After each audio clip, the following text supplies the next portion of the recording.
just using a general equilibrium and rational expectations, perfect information, whatever it is that you call it, this beautiful theoretical word that we know we don't live in.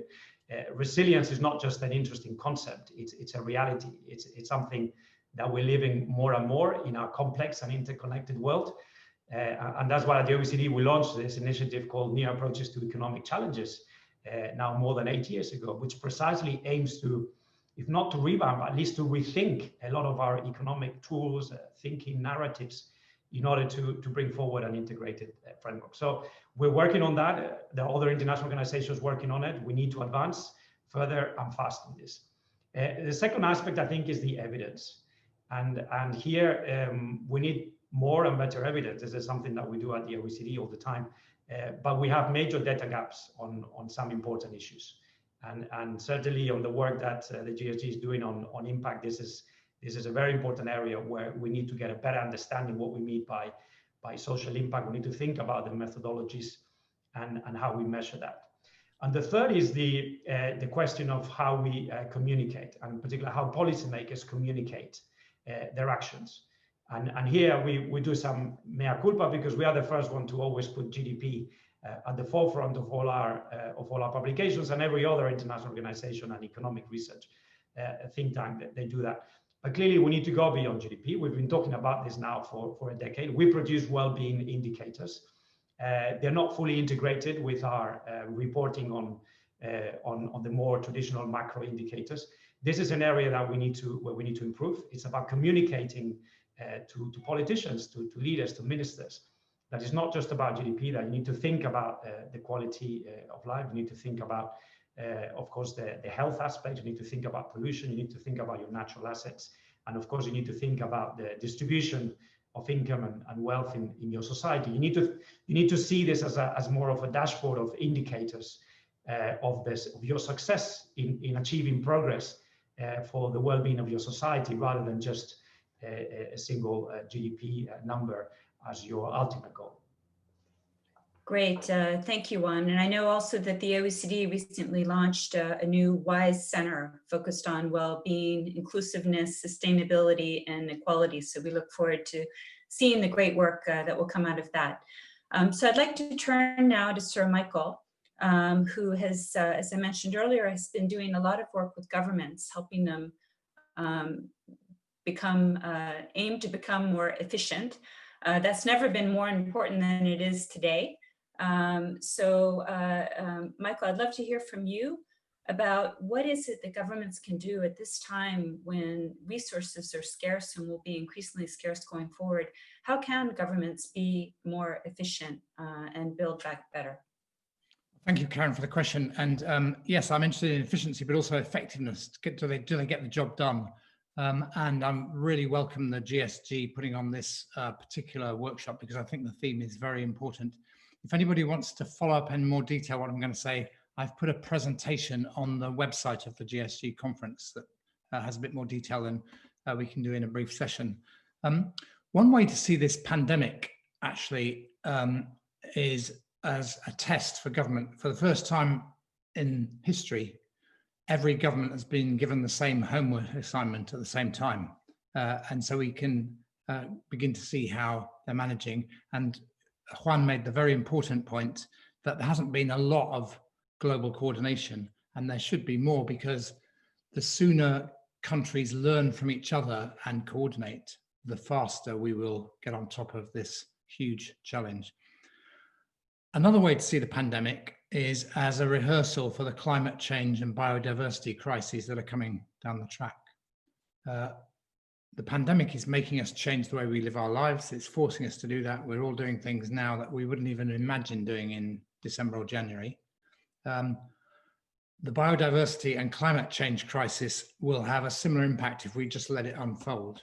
It would be much better if we anticipate it and start changing how we live in a thoughtful, credible way right now.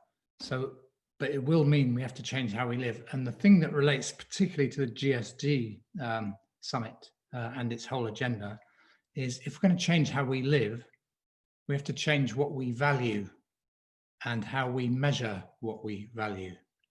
And Ronnie Cohen, who's a inspiration to all of us, has set out in his book Impact how important it is that businesses no longer just focus on profit, but they focus on social impact and environmental impact as well.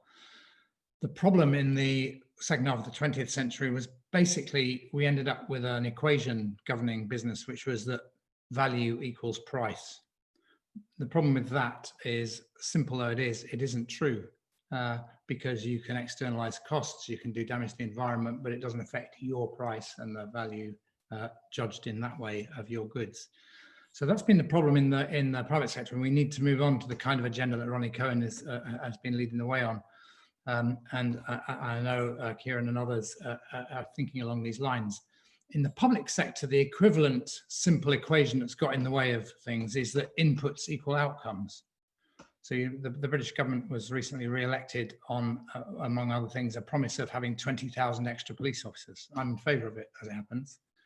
But actually what we need to know as citizens is, what will those 20,000 police officers do all day, and what changes will they bring in our lives?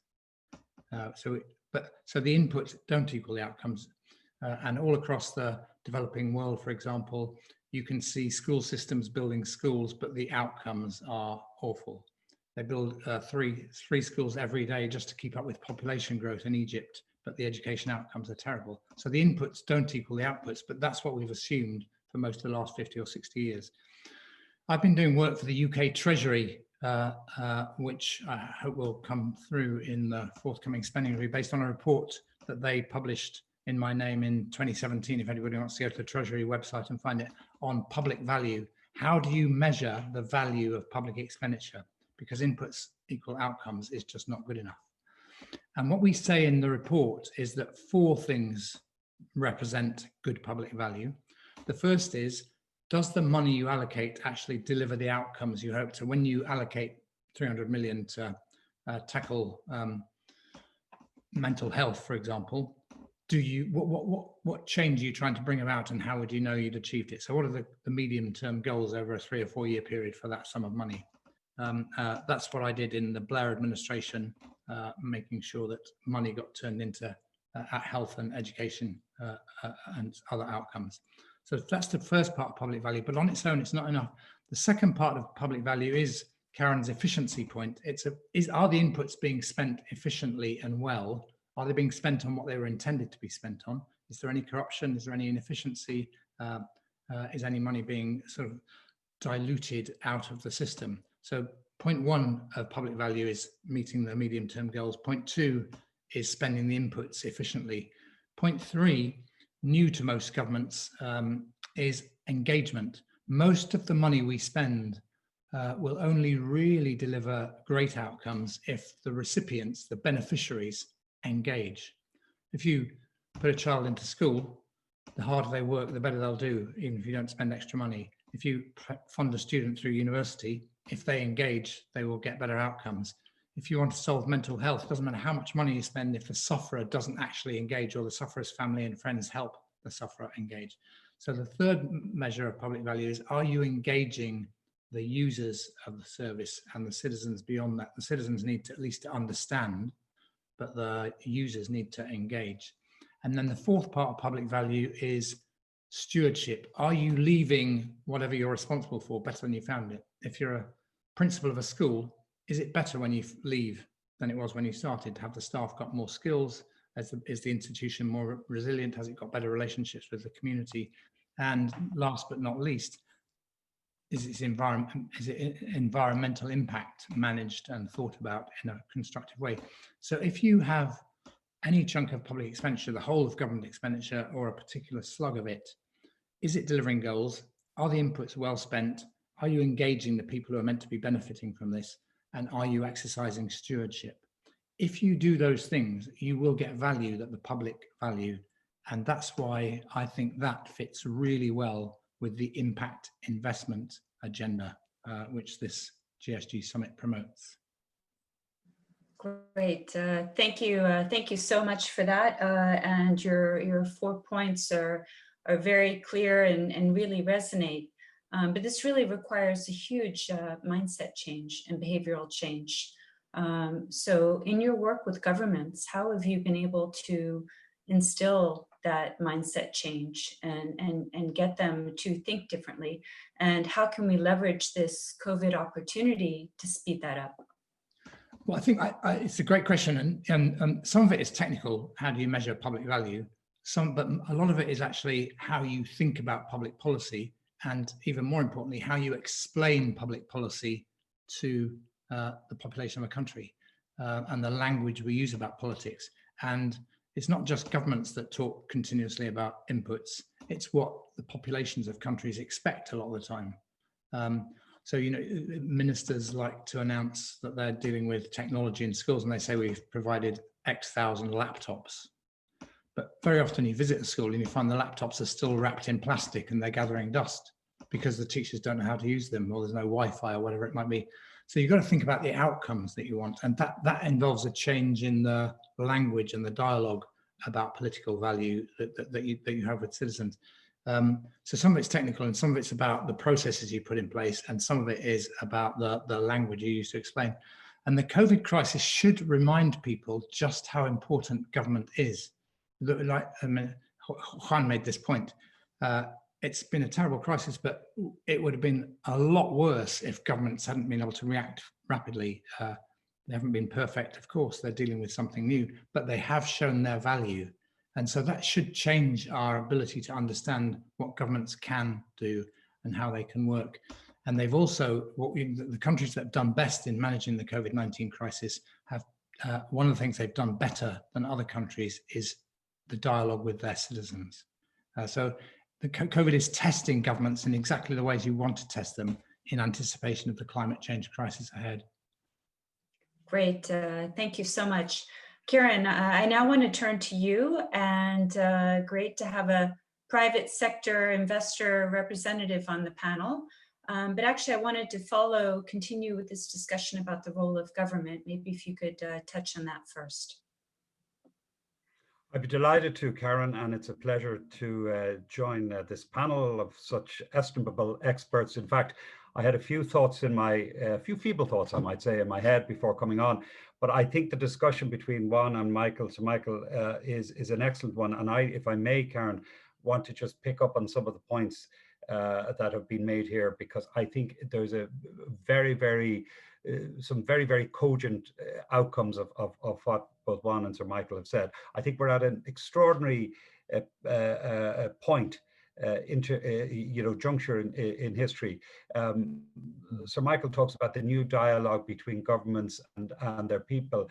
It's quite fascinating that after decades of policies of rolling back the state, we have seen the state restored to its place of centrality in terms of determining and delivering public policy, and not just in economic terms, but in social terms, et cetera, et cetera. I mean, the consensus now has been to put the welfare of people's health ahead of economic growth, et cetera. And the state, as the primary provider of private goods, is the only agency that can do that. I think the public discourse has changed dramatically as well. People have endured great hardship, loss of incomes, loss of welfare, et cetera, not to speak, of course, the ultimate loss of life. But there have been gains, cleaner air, less travel times, less commuting, et cetera, more times at home, greater activity in the regions, greater work-life balance, all ESG values that people have become more accustomed to, and they're not going to surrender those. So in a sense, the ESG agenda has become actioned upon by default. And the state cannot ignore that. Rather, the state is embracing that. The third key player in all of this, of course, is the business world.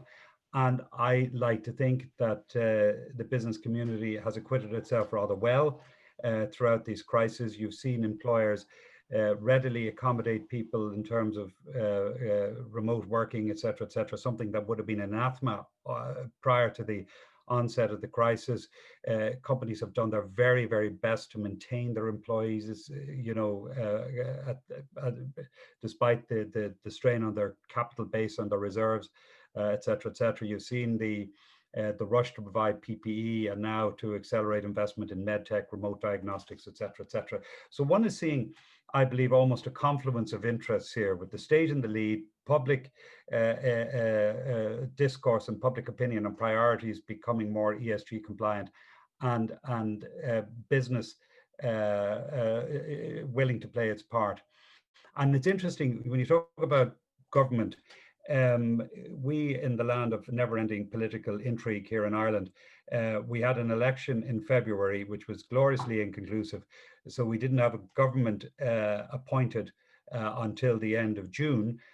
So that's what is interesting about that is we have the first effective COVID government, not the first, but one of the first COVID governments, and their program is a program that would have been unthinkable prior to the crisis. It's a very radical, almost neo-Keynesian prescription for government, with a heavy emphasis on infrastructural spending, et cetera, et cetera. A lot of it to be funded through carbon tax. So, for instance, you know, they're proposing a tenfold, going to enact a tenfold increase in carbon taxes. Those taxes will be designated, and we all know governments are very reluctant to ring-fence taxes, but they will be designated to reducing fuel poverty, to retrofitting 500,000 homes to bring their energy levels up, and to enabling the agricultural sector transform and transition to a carbon neutral methodology. There's going to be a very heavy investment in public transport associated with a ban on the licensing of fossil fuel vehicles from 2030. And in that very increased transport budget, 10% of the budget will be provided for cycle initiatives to promote cycling, and 10% for pedestrianisation, which is really rather interesting. It's envisaging a new, greener, more regionalized world, et cetera, et cetera. So I think there's a whole confluence of events, state in the lead, public opinion clearer, and the business community wanting to play its part. Great. Thanks, Kieran, for that. You talked about ESG, and of course, ESG is very much about compliance, which is great. It's great that it's really catching on in more and more countries, and more companies are reporting according to ESG. There's an OECD publication coming out, the Business and Finance Outlook, at the end of September, that talks about some of the opportunities and challenges of that. But how can we ensure that we go beyond compliance and really move towards aiming to have a positive impact on the environment and society? And maybe here you could put on your investor hat and give us your views as an impact investor. Well, I think the first thing to perhaps highlight is the fact that within the investor community, ESG values have been embraced. The investor community is not just reacting to the current crisis. In fact, what this crisis allows investors to do is amplify their commitment to ESG values and seek out new opportunities. I mean, earlier this morning, Sarani spoke about the pronouncements from the Business Roundtable in the United States. Yes, a very conservative body of some of the leading CEOs of the world, who proclaimed really the death of shareholder capitalism and a move to stakeholder capitalism. So that change, that transformation is underway. I think from the investment point of view, we have two key challenges. One is the measurement challenge, obviously. In the absence of generally accepted indices and data, there's a lot of cynicism about lip service, greenwashing, et cetera, et cetera. That all has to be eliminated, and we need some coherent, scientifically based method of measuring impact and measuring the performance of companies relative to that. The other is to pick up on a point that Juan made, which is all about communications. I think it's marvelous that the OECD is moving from a GDP focused or centric series of measurements. We need to do the same thing. Companies have to be much more broad in their treatment of themselves and the reporting of their activities, et cetera, et cetera. Actually, Brian Moynihan who's a leader in this whole area, the CEO of Bank of America, has put it on record that he expects ESG statements to be included on all financial audits within the next 5 years, which would be a very, very welcome thing. Great. And I understand he's also the chair of the World Economic Forum International Business Council, which also has put forward an initiative on measuring beyond ESG. And they're involved with some other international work in that area, along with OECD. Great. Well, unfortunately, I don't know if we have the cabinet secretary with us yet. I know that she's been trying to connect. But otherwise, I'd like to continue our very good discussion here. So we've talked about efficiency and effectiveness, and we've talked about finance. But of course, we know that it's not just about the money, it's really about innovation and about developing new approaches. If we keep doing things the way we've been doing them, even more money, creative ways of bringing private sector money, et cetera, isn't going to solve all of the growing challenges that we have. So could each of you talk a little bit, or whoever would like to raise their hand, talk a bit more about the role of innovation and the kind of new approaches that we need if we're really going to have a resilient and just recovery? Just raise your hand if you'd like to jump in. Yes. I'm happy to start just briefly, but I'd love to hear from the others. I very much welcome the remarks that Kieran just made about business, and actually underlying his remarks was a real sense of optimism about the opportunity we have here, which I think is important to hang on to in what are very troubled times. I think innovation, there's nothing like a crisis, as we know, to drive some innovation. So that in itself may prompt innovation, for example, in vaccine development and vaccine delivery when we get to that stage. But I think the bigger issue is how you get. I'll think just about public money and governments, how you get innovation from public investment. Governments find it hard to take big innovation risks because you live in a media environment, you get slaughtered if things go wrong. It's very tough. That's why I think impact investing, part funded and encouraged by government, is a really good way forward. And some of the work that the original impact investment funds that Ronnie Cohen helped develop for the British government have demonstrated that. So I think one is for government to get braver about doing things in that way. The second area I would look at is regulation. So how do you regulate? I'm chair of the British institution that regulates the university sector, and you want to establish a regulatory framework that encourages, even incentivizes innovation rather than inhibits it and gets in the way of it. And that's easy to say in a short panel like this, but quite hard to do in practice. So we're thinking that through in relation to the university sector, but all regulators need to think about that. And to me, doing that in the context of public value, meeting the medium-term targets, spending the money well, engaging users, that's another source of innovation, and thinking about stewardship, all of these can contribute. Great, thank you. I know that the other speakers would like to come in on this as well, but I believe we have the Cabinet Secretary here with us. And if that's the case, I would like to warmly welcome her and invite her to share her perspective from Kenya in terms of how government is responding to the crisis and what can be done in developing countries and beyond to really embed impact into the recovery. Cabinet Secretary, are you here with us?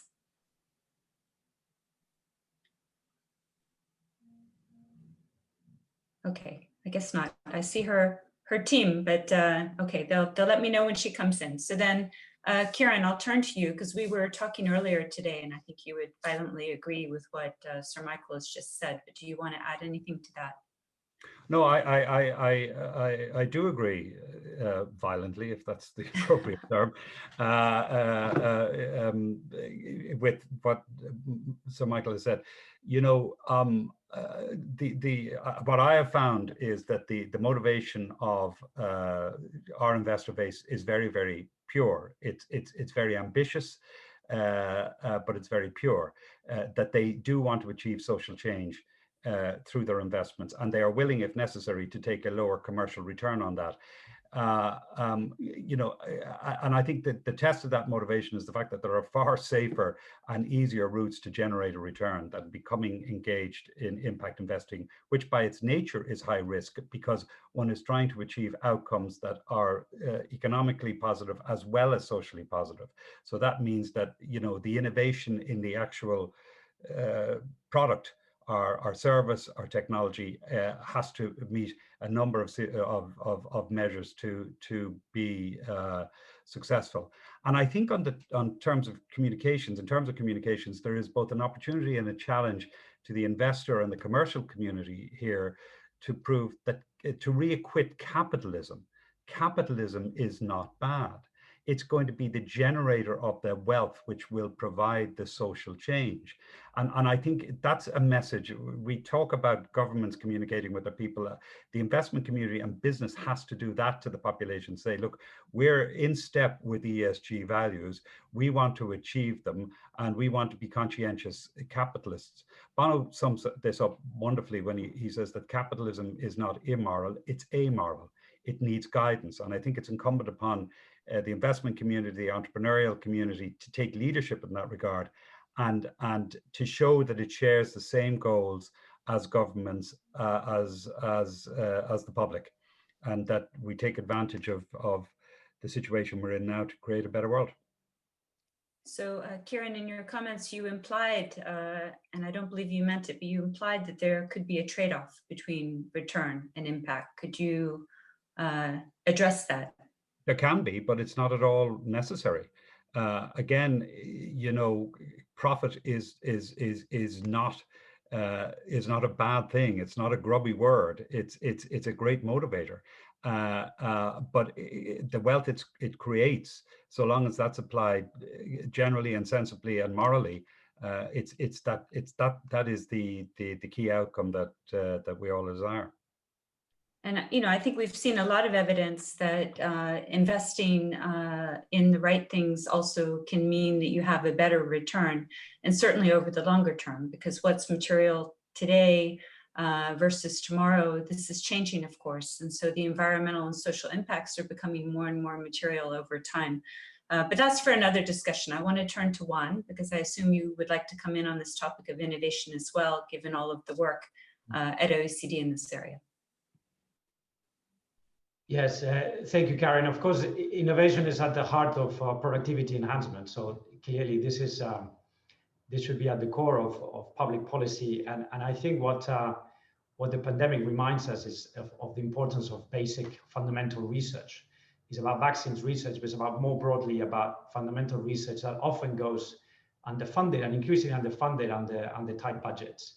And this is obviously a major concern, because fundamental research can mainly be supported by the state. So you talk about pandemics, you talk about diseases, but similarly you talk about some of the most important breakthroughs in technology over the last decades have had at the core some form of state support. Maybe small, maybe it was just initiated like the internet, you know, in a small initiative, but then got big support from the Defense Department in the US. But like that, there are many examples. I mean, the whole artificial intelligence industry also is very much linked to some of the fundamental research that has been supported by government. So the vaccines and this case of COVID is just one more reminder of, I think it was Michael who was mentioning yesterday earlier about we need to think again the role of the state. And retrenching the state for the sake of it, for ideological reasons, is obviously can lead us to situations like the ones we faced when we were caught unprepared with masks, we were unprepared with testing, we were unprepared in so many different ways for this crisis, even though we had trials in a way of such a health crisis over the last decade, including coronavirus very recently, where the research was stopped because of lack of incentives, lack of sufficient public money. So there is here a question of innovation. Certainly on the digital front, there is a lot still the governments need to do. If you just look at across the OECD, broadband access, the gaps in broadband access are so huge between the ones that are most advanced, you know, the Koreans and the Estonians, compared to other countries on the OECD where you don't have that broadband access, including some of our most important, or not enough, including most important European countries. And then we need to think about innovation in the state itself, in the role of the state. This question of policy integration, of coherence. How can we still, you know, OECD and G20 governments are still, you know, subsidized to the tune of 180 billion, fossil fuel industries, and how come we don't have, you know, carbon pricing at the adequate level at more than 25% of emissions? So there's clearly a lot of has to be done still on the policy front. Absolutely. Thank you. Well, I've gotten the warning sign that we're going to disappear in 3 minutes. So I wanted to give each of you a chance to give a 1 minute final closing comments and perhaps recommendations for the esteemed members of this GSG community. Michael, I'll start with you. Some years ago, I had a conversation with a guy half my age. He was in his this was 10 years ago. He was in his late 20s. We were. Sorry, we have 1 minute. 1 minute each. Yeah. And I said to him, we were between meetings. I said to him, "What do you think the 21st century is going to be like? I'll be dead before the end of it, but you might last for the whole of it. What do you think it's going to be like?" He said, "It's going to be fantastic, as long as we get through the first half of the century first." And I think that's what the issue is. So we as a group have a responsibility to get through the first half of the 21st century, so the generations behind can enjoy the second half of the 21st century, and the things we're debating are central to that. Great, thank you. Kieran? I agree. I think it will be fantastic. I'm actually very, very optimistic because of the convergence of a clear articulation on the part of the public of their desire for ESG values, a re-establishment of the authority of the state in pursuing those values, and an openness from the business community to engage in that endeavor. So I think the future is good. Thank you. Juan? Well, my closing message would be that we need more, not less, but certainly more effective multilateralism and international cooperation. Yes, here. Absolutely. Well, with that, I wanted to thank all of the speakers.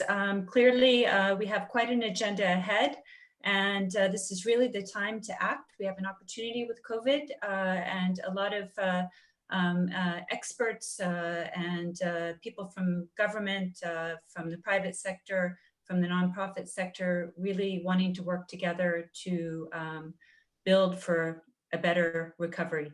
So with that, I want to thank you all again. And I also wanted to thank the GSG and Rafaela for supporting us in this session. Thanks so much.